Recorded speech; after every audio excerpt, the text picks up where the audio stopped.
बेटी बनी बहू। ये कहानी उस डरी हुई लड़की की है जिसकी शादी 3 महीने में तय हो चुकी है। अरे क्या रमा, क्यों उठ गई बेटा इतनी जल्दी? थोड़ी देर और आराम कर लेती ना। नहीं माँ, ठीक है, कोई बात नहीं। ये बताओ, चाय के साथ नाश्ते में क्या लोगी? अरे कैसी बात कर रही है रमा, कल तक तो तू ऑर्डर दिया करती थी कि ये खाना है वो खाना है। आज तू हमें पूछ रही है, क्यों बेटा?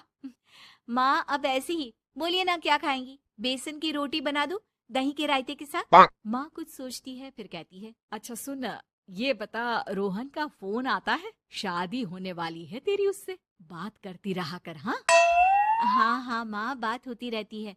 मॉर्निंग में मैसेजेस भी डालती हूँ। अच्छा माँ, नाश्ता बना कर आती हूँ। ये बदलाव रमा में अचानक आए थे। कहाँ तो वो देर से उठती, बिस्तर पर ही नाश्ता खाना और आराम से नहाना। माँ ने बचपन से ही किसी राजकुमारी की तरह रखा। पढ़ने में होशियार और काफी सोचने वाली लड़की थी रमा। क्या बात है, आज तो नाश्ता बिल्कुल अलग बना है। ये कॉम्बिनेशन अपने घर में तो मैंने नहीं खाया। पापा, वो रोहन की मम्मी सोमवार को यही खाती है, इसलिए मैंने बनाया सीखने के लिए। ठीक नहीं लगा तो कुछ और बना देती हूँ। अरे नहीं नहीं, हमारी समधन जो खाएगी हम भी साथ बैठकर वही खा लेंगे। वैसे इट्स वेरी हेल्दी। हाँ रमा, गुड, वेरी गुड। पापा के मुंह से तारीफ सुनकर रमा खुश हो जाती है। वो रोहन को फोन करती है, पता है पापा ने मेरे हाथ के नाश्ते की तारीफ की, बोल रहे थे it's very tasty Rama. Good good, सही है। अच्छा देखो, कल मम्मी पापा कुछ भी ग्रीन वेजिटेबल का खाते हैं, जैसे पालक पनीर या फिर मिक्स सलाद के साथ ब्राउन ब्रेड। तुम बना लेना कल, और हाँ, पिक्स शेयर करना, मैं माँ को दिखा दूंगा। ठीक है, भेज दूंगी। अगले दिन रमा फिर कुछ नया बनाकर रोहन को फोटो भेजती है। अपनी माँ को दिखा देना, ये मैंने बनाया है। तभी वहाँ उसकी माँ आ जाती है। ये क्या बेटा, ये हाथ कैसे चल गया तुम्हारा? अरे कुछ नहीं माँ, वो तो बस ऐसे ही। आप बताओ ना, क्या चाहिए? अरे कुछ नहीं बेटा, ला मैं हाथ में दवा लगा देती हूँ। माँ हाथ में दवा लगा रही थी कि पता नहीं रमा क्या सोच रही थी। थोड़ी परेशान सी थी। क्या हुआ रमा, क्यों परेशान लग रही हो?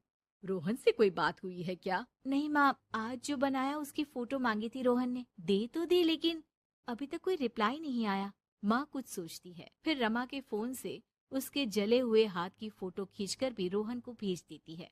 अरे माँ, ये क्या कर रही हो? वो सोचेगा कि मुझे काम करना आता ही नहीं। हाँ तो सोचने देना, पढ़ाई में नहीं मिल पाता था वक्त, जितना सीखा है काफी है। वक्त के साथ ही खाना बनाना, घर संभालना, सब कुछ आ जाता है। थोड़ी देर में रमा के फोन का मैसेज बजता है। रमा के पास रोहन का फोन आ जाता है। माँ को ये खाना देखने में ही अच्छा नहीं लगा। बोल रही थी कि तुम्हें बोल दूं कि अच्छे से बनाना सीखे। ना हो तो कोई क्लास ज्वाइन कर ले, मैं पैसे दे दूंगा। और हाँ, प्लीज यार, ऐसी डरावनी जलने कटने खून खराबे वाली फोटो मत भेजा करो। जल गई क्या? तुम्हें खाना नहीं बनाना आता क्या? मुझे ब्लेम मत करो। मैंने ब्लेम करने के लिए नहीं, बस अपनी सीरियस एफर्ट दिखाने के लिए ये फोटो भेजी थी। वैसे भी मैंने नहीं, मॉम ने भेजी थी, पता नहीं क्यों। ओ यार, तुम्हारी मॉम क्यों इतना इंटरफियर कर रही है? वैसे अभी ये हाल है तो बाद में तो वो हमारे घर में ही ताक जाग करती रहेंगी।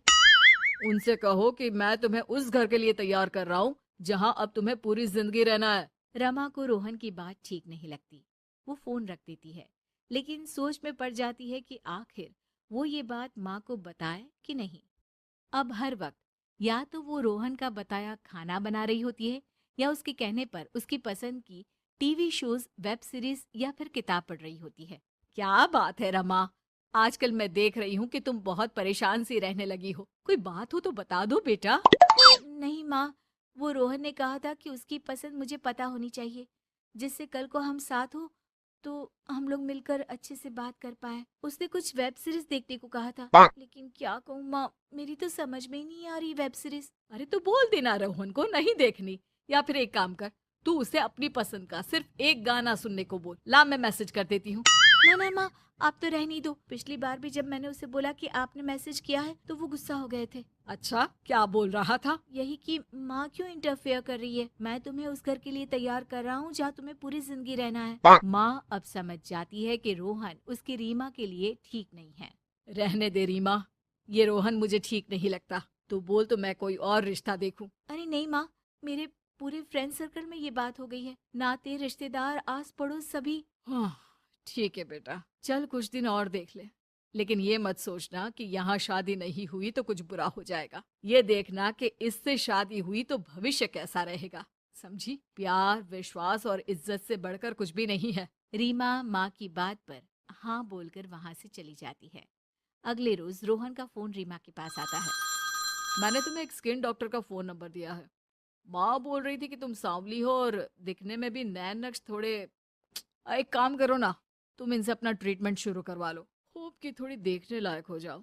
आज तक रीमा से किसी ने इस तरह बात नहीं की थी। वो ये बात सुनकर सीधे शीशे के सामने खड़ी हो जाती है।